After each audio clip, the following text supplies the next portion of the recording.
بسم الله الرحمن الرحيم.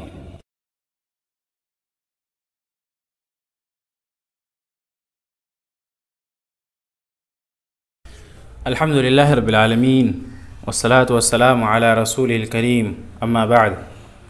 بسم اللہ الرحمن الرحیم.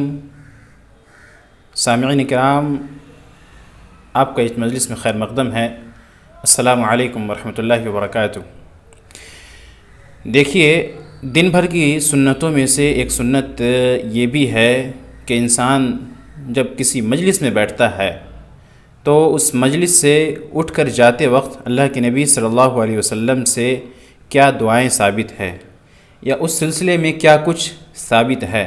بالکل اللہ کے نبی صلی اللہ علیہ وسلم نے اس موقع کو بھی خالی نہیں چھوڑا، بلکہ کسی بھی مجلس میں بیٹھتا ہے اس کے بعد جب وہ اٹھ کے اس مجلس سے رخصت ہوتا ہے تو اسے چاہیے کہ وہ اس دعا کو پڑھ لے جو اللہ کے نبی صلی اللہ علیہ وسلم سے سنن ترمذی کے اندر صحیح سند کے ساتھ موجود ہے. تو مجلس سے اٹھ کر جانے کی سنت میں سے یہ ہے کہ یہ دعا پڑھی جائے. دعا کیا ہے؟ سبحانک اللہم وبحمدک اشہد ان لا الہ الا انت استغفرک واتوب الیک. یہ دعا آپ اپنی اسکرین پر بڑے انداز میں دیکھ سکتے ہیں، جس کا ترجمہ یہ ہے: اے اللہ، تو پاک ہے اور اپنی تعریف کے ساتھ ہے. میں گواہی دیتا ہوں کہ تیرے سوا کوئی سچا معبود نہیں.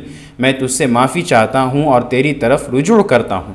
اس دعا کو پڑھنے کا فائدہ یہ ہوتا ہے کہ دوران مجلس جو گناہ سرزد ہوتے ہیں انہیں معاف کر دیا جاتا ہے. ظاہر سی بات ہے، انسان مجلس میں بیٹھتا ہے تو وہ کچھ نہ کچھ گناہ اور خطا ضرور کما لیتا ہے. تو یہ دعا ہماری ان مجلس کی صغیرہ گناہوں کا کفارہ بن جاتی ہے.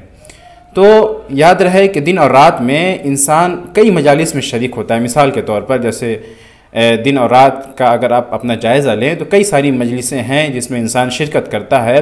جیسے جب وہ دن اور رات میں 3 مرتبہ اپنے اہل خانہ یا ساتھیوں کے ساتھ مل کر کھانا کھاتا ہے، وہ جب اپنے دوست یا کسی پڑوسی سے ملاقات کرتا ہے، اگرچہ کھڑے کھڑے اس سے بات چیت کر کے چلا کیوں نہ جائے.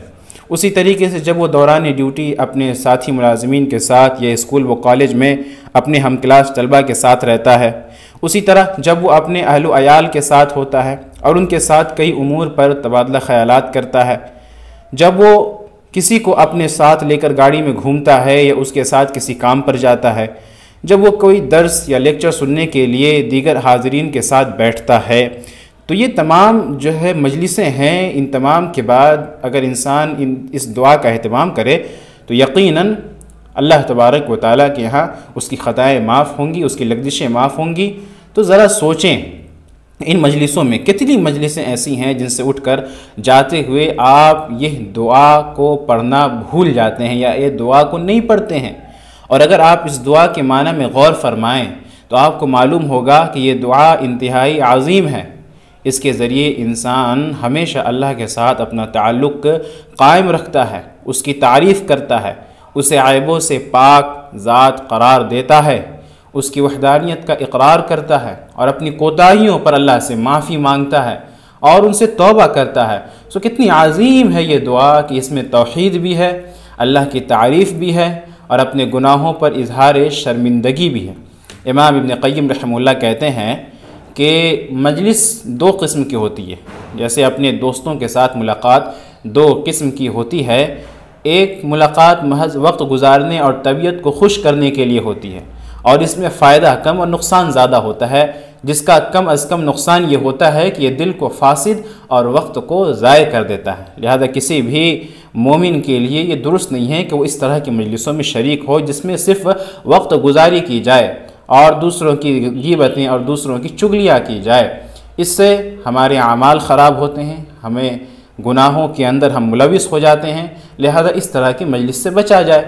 دوسری ملاقات ایک دوسرے کو حق بات کی نصیحت کرنے اور نجات پانے کے اسباب پر ایک دوسرے سے تعاون کرنے کے لیے ہوتی ہے، اور یہ ملاقات سب سے زیادہ نفع بخش اور بہت بڑی غنیمت ہے. تو یہ دوسری ملاقات اور اس دوسری مجلس کا اہتمام کیا جائے. اس میں ہم ایک دوسرے کو نصیحت کریں، امر بالمعروف کریں، نہی عن المنکر کریں. اس میں ہم علم سیکھیں، اللہ تبارک و تعالیٰ کے قرآن کی تلاوت کریں. اسی طریقے سے ایک دوسرے کے ساتھ مذاکرہ علمیہ کریں تو اس طرح کی مجلسیں ہمارے لیے فائدہ مند ثابت ہوگی انشاءاللہ۔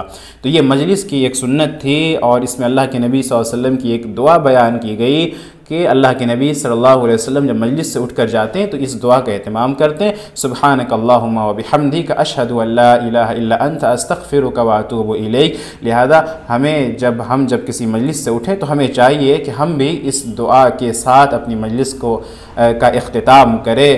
اللہ تبارک و تعالی ہمیں اللہ کے نبی صلی اللہ علیہ وسلم کی سنت پر عمل کرنے کی توفیق عطا فرمائے۔ ایسی سنت جو آج کل ہمارے معاشرے سے مفقود ہو چکی ہے، ہمارے معاشرے سے ختم ہو چکی ہے، لہذا اسے عام کرنے کی ضرورت ہے۔ السلام علیکم ورحمۃ اللہ وبرکاتہ۔